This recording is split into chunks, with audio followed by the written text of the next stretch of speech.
एक ऐसा पहाड़ जो आपको दिखने में तो शायद शांत लगता हो, लेकिन इस पहाड़ में एक ऐसा राज छुपा है जो हजारों मौतों का जिम्मेदार है। ये है हुआस्कोरिन माउंटेन, दुनिया का सबसे खतरनाक पहाड़। माउंट एवरेस्ट और केटू के तो बहुत से वाकयात आपने सुने होंगे, मगर हुआस्कोरिन ने इन सब को पीछे छोड़ दिया है मौत के रिकॉर्ड्स में। अब जबकि ये पहाड़ दुनिया का सबसे ऊंचा पहाड़ नहीं है, लेकिन इसके बावजूद ये दुनिया का सबसे जानलेवा पहाड़ है। मगर ऐसा है क्यों? ये अपने अंदर ऐसा कौन सा राज छुपाए है जो इतनी ज्यादा जिंदगियां ले चुका है। हेलो, मेरा नाम है हुज़ैफा और चलिए शुरू करते हैं गेनफ्लिक्स की एक और वीडियो को। कुदरत के जितने भी करिश्मे हैं, उनमें से पहाड़ इंसानी नजर में सबसे अलग और खास जगह रखते हैं। ये हमेशा याद दिलाते हैं कि दुनिया कितनी बड़ी है और इंसान कितने छोटे हैं। समंदर, रेगिस्तान या चांद की बात की जाए तो ये भी बड़े हैं, मगर इंसानी नजर से उनका असल साइज समझने में मुश्किल होती है। लेकिन पहाड़ जो आसमान को छूने की कोशिश कर रहे होते हैं, जिसे देखने के लिए आपको अपनी गर्दन पीछे करनी पड़ती है, वो एक अलग ही असर छोड़ता है।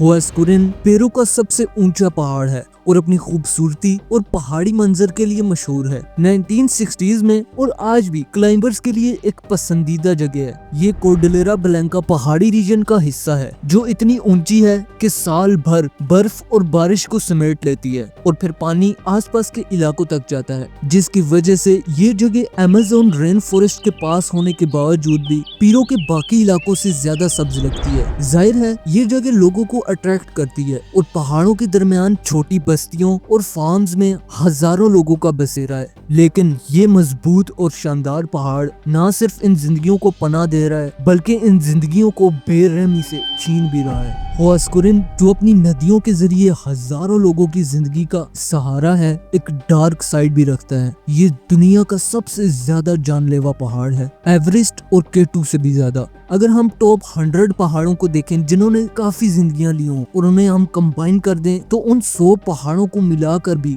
ये पहाड़ उनसे भी ज्यादा जाने ले चुका है।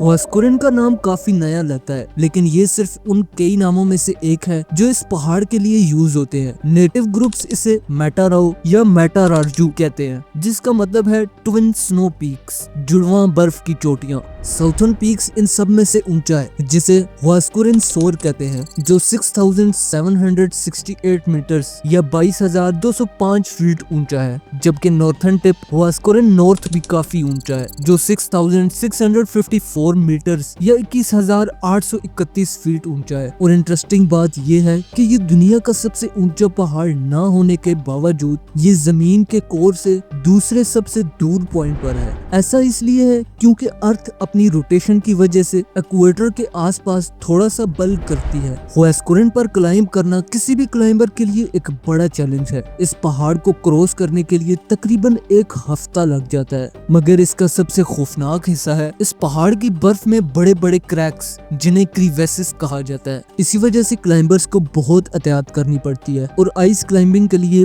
बहुत ही प्रिपेयर्ड होना पड़ता है। यही क्रैप्स और स्टेप स्लोप्स हुआस्कोरिन की जानलेवा रेप्यूटेशन के पीछे का असली सबब है और इसे दुनिया के सबसे डेंजरस क्लाइम्स में शामिल करता है। हुआस्कोरिन एक और चीज के लिए भी मशहूर है, इसके ग्लेशियर्स, जो हर साल बहुत सारा पानी समेट कर अपने अंदर स्टोर करते हैं। ये ग्लेशियर्स इतने बड़े हैं कि इन्हें नाम देने के बजाय नंबर्स दिए गए हैं। मगर 10 जनवरी 1962 एक ऐसा दिन जो एक ऐसी याद लेकर आया कि लोग कभी नहीं भूल सके। हुआस्कोरिन की ग्लेशियर्स 511 जो सालों तक शांत और स्टेबल लग रहे थे, धीरे धीरे एक मौत का फंदा बन रहे थे। हर दिन धूप के असर से हल्का हल्का पानी ग्लेशियर के अंदर छोटी सुरंगें बना रहा था और मजीद बर्फ गिरने से और भी बड़ा होता गया। ग्लेशियर अंदर से कमजोर हो रहा था, लेकिन ये आंखों से देखना नामुमकिन था। फिर एक दिन वजन इतना बढ़ गया कि ग्लेशियर का एक बड़ा हिस्सा, लगभग 10 मिलियन क्यूबिक मीटर्स बर्फ और पत्थर, अचानक पहाड़ की साइड से टूटकर नीचे गिर गया। ये जमी हुई लहर सिर्फ 4 मिनट में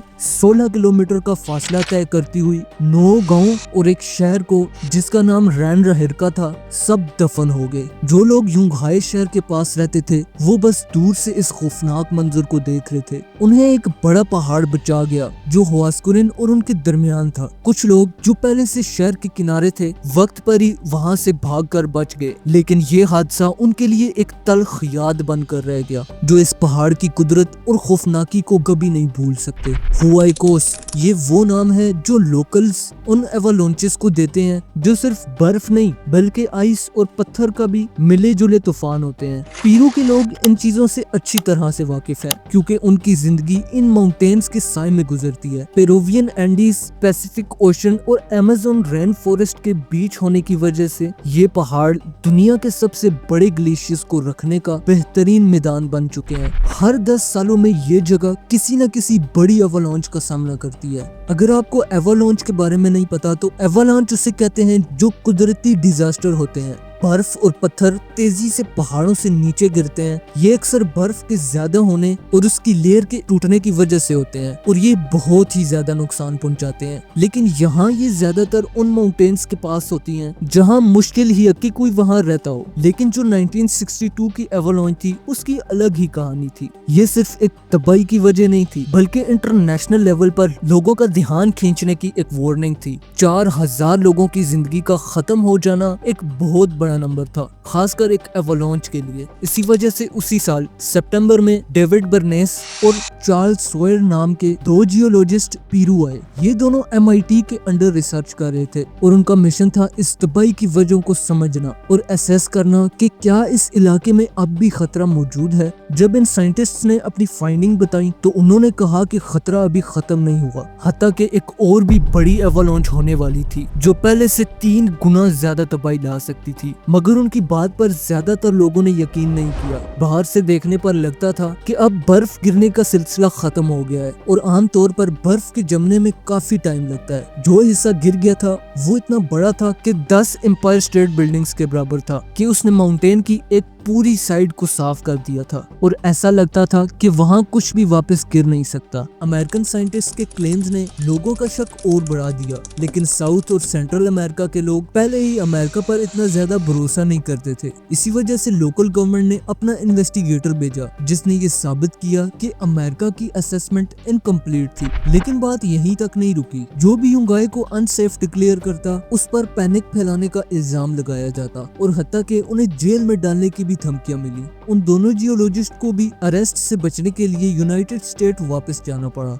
फिर कई सालों तक युंघाई पुरअमन रहा, मगर असल में गवर्नमेंट लोगों से सच छुपा रही थी। 1940 से ही पता चल गया था कि माउंटेन का ग्रेनाइट का सामने का हिस्सा नीचे से खोखला हो चुका था और ग्लेशियर्स की हलचल ने एक डेंजरस नोच क्रिएट कर दी थी। ये नोच काफी थी माउंटेन को किसी भी वक्त गिराने के लिए, मगर गवर्नमेंट ने इस बात का जिक्र करने से मना कर दिया था। फिर ये दिन था 31 मई। एक भयानक जल्जला आता है 7.9 मैग्नीट्यूड का। उसने पेरू को एक तबाह कर देने वाले डिजास्टर में डाल दिया। अर्थक्वेक के पावरफुल शॉक्स ने माउंटेन को तोड़ दिया और एक मैसिव मड स्लाइड और एवालांच ने युंघाई का शहर सेकंड्स में मिटा दिया। लगभग 25,000 क्यूबिक मीटर्स का टुकड़ा आइस और डेब्रीज एक साथ गिर के 300 किलोमीटर पर आवर की स्पीड से वैली में फैल गए। वेव का वॉल्यूम इतना ज्यादा था कि इसने हर चीज अपने रास्ते में आने वाली को खत्म कर दिया। जो पहाड़ी जो लोगों को बचाती थी वो भी इस बार फेल हो गई। रैनरेहरका का शहर जो रीबिल्ड हो चुका था फिर से मिट गया। इस बार सिर्फ 400 लोग बचे, बाकी का पूरा शहर मिट्टी और मलबे के नीचे दबा रहा। इस एवालांच को दुनिया का डेडलीस्ट एवालांच कहा जाता है, जिसमें लगभग 15,000 से